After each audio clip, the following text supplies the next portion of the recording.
नेपालको सांस्कृतिक विविधता, परम्परा र मेलमिलापका प्रतीक यी दुई सुन्दर पर्व यमरी पुनी र उधौली पर्व हाम्रो समाजमा मिठास, आस्था र प्रकृति प्रतीकको सम्मानको सन्देश बोकेर आएका छन्।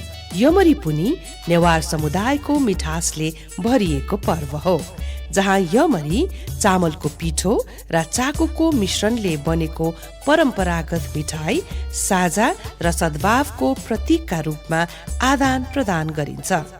त्यस्तै उधौली पर्व किरात समुदायले मनाउने प्रकृति पूजाको पर्व हो, जसले मानव र प्रकृतिको गहिरो सम्बन्धलाई सम्मान गर्दछ। चरा, जनावर, खेतीबाली र पृथ्वीप्रति आभार प्रकट गर्दै सन्तुलन, सह-अस्तित्व र कृतज्ञताको सन्देश दिन्छ।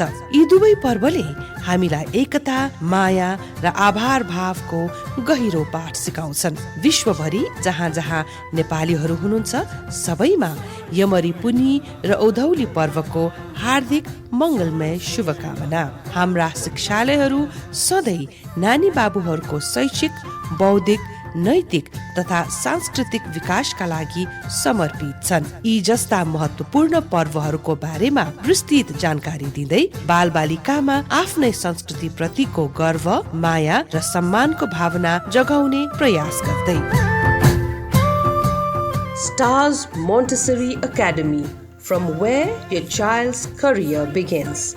Everest Preschool, the first step to success. Pragma Montessori, a world where every child shines.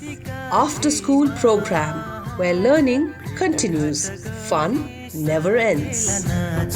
सिलीको भातीमा भेटघाट गरी साकेला नाचौँ सिलीको भाती